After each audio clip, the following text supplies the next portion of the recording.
who has one previously declared for the NFL, NBA, or WNBA draft and did not withdraw, or signed a contract with an NFL, NBA, G League, or WNBA team, or been listed on an NFL, NBA, G League, or WNBA roster.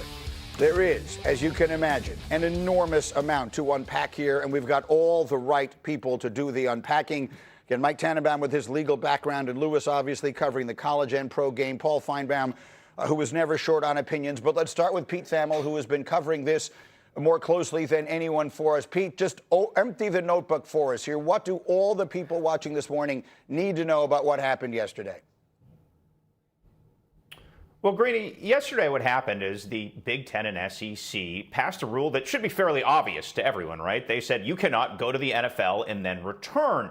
Now, there had been embers of this happening at different places, but Daquan Wright, in the image of him playing for the Cleveland Browns, getting waived and coming back, sort of triggered this reaction, especially at really the presidential level, Greeny, where people said, wait a minute, we can't have NFL players coming back to college. So those rules were passed, but this story is far from over, Greeny.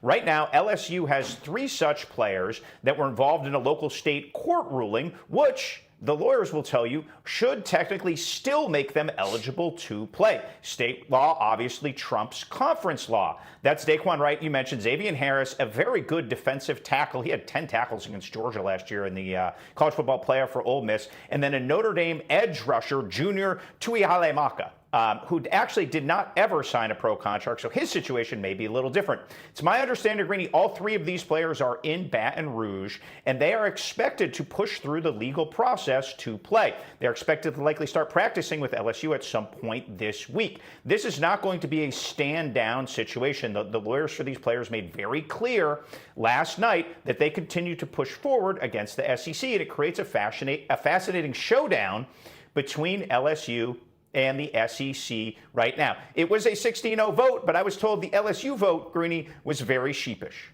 Well, that's the part of this that I think most people are confused by, because it seems like LSU has now set up a fight against, among others, itself, where Lane Kiffin is on one side, Pete, and the university voted the other way. So how should we be interpreting that?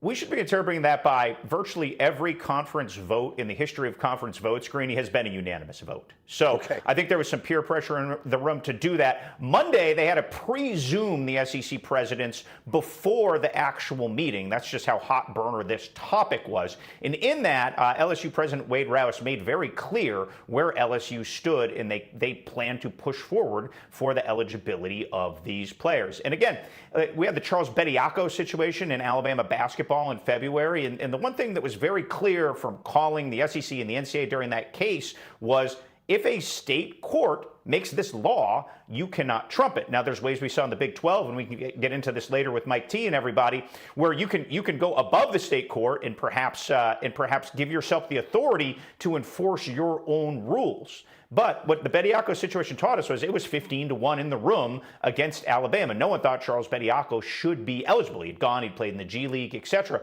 But state court said it, so he played. And then until he didn't, because it was reversed. But there's just been enough of these situations, Greeny, where it's going to be fascinating to see how this one unfolds. All right, and one of the many things that makes this fascinating is the presence of Lane Kiffin, who is already maybe the hottest hot-button coach in the entire country. Paul, pick up the story from there. I'm dying to hear your first blush takes on all of this and the coach. Well, Greeny, the most complex thing is what Pete alluded to, the president at LSU. Now, the president was hired by the governor of the state. I'm not going too deep into the weeds, but give me 1 second. The governor of Louisiana, Jeff Landry, has hired all of these people.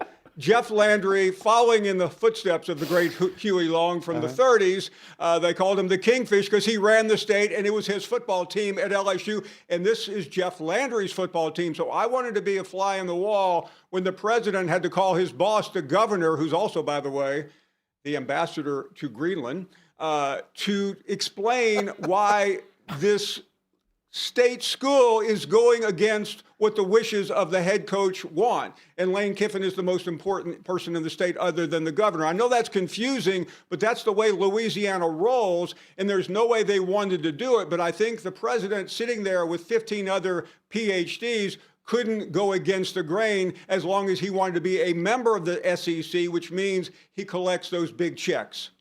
Lane Kiffin was in the middle of last year's big controversy, Paul, when he left Mississippi and he had to go before the playoff and all the rest of that. Now he finds himself in the middle of this one here. How does he, at least as of now, and there are a lot of machinations, as you point out, still to come, how does he come out of this looking as of right this moment?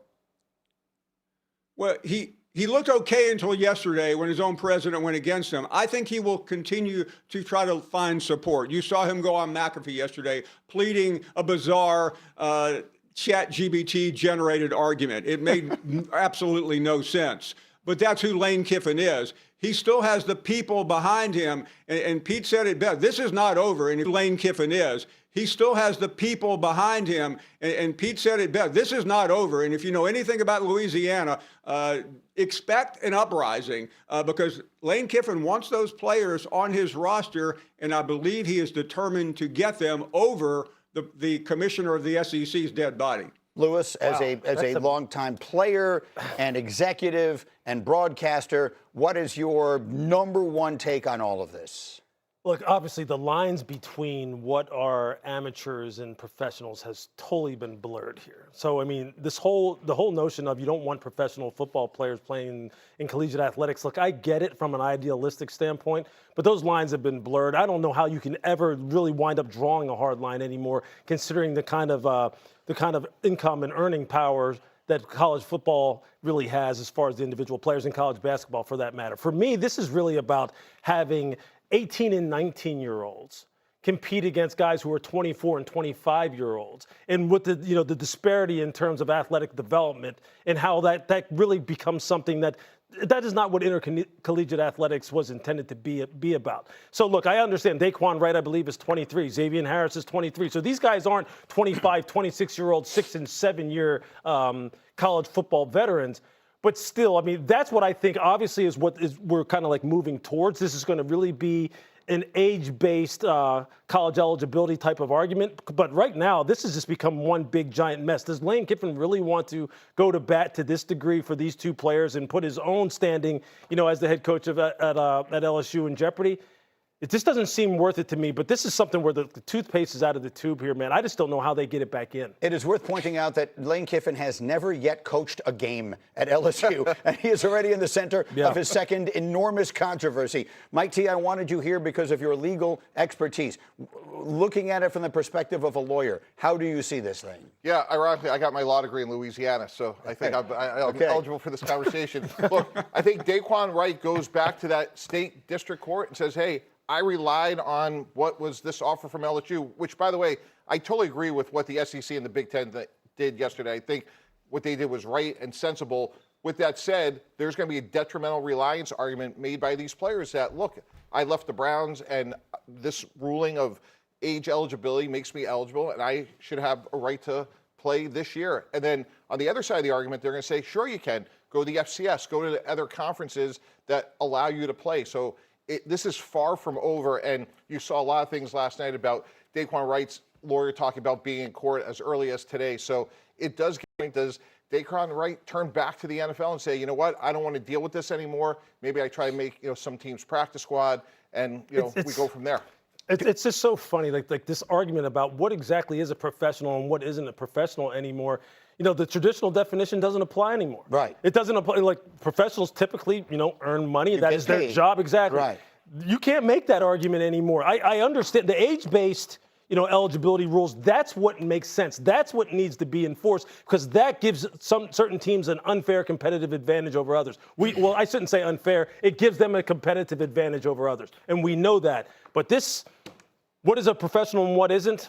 I don't think we're ever going to be able to have that ideally the way we want it to anymore. All right, I have to leave this here for the moment. I am challenging our producer, whose name is Eric, that in our next hour, we need literally 30 minutes on this, because I mean, this group we haven't even scratched the surface of the things that we can say, and so let's just, whatever it is we were otherwise planning on doing, let's make sure that we spend plenty of time on this. Paul, stay close by. Pete, stay close by. We'll take a short break here. We'll come back again. We'll have a lot more on this, because it's the most interesting thing that's happened in sports, in my opinion, in a really long time. In the meantime, we'll get to the NFL. An injury scare for Joe Cool's most important weapon, reminding us of the urgency in Cincinnati. Is it now or never for Burrow's Bengals? Plus, the love story for the Packers. Is an MVP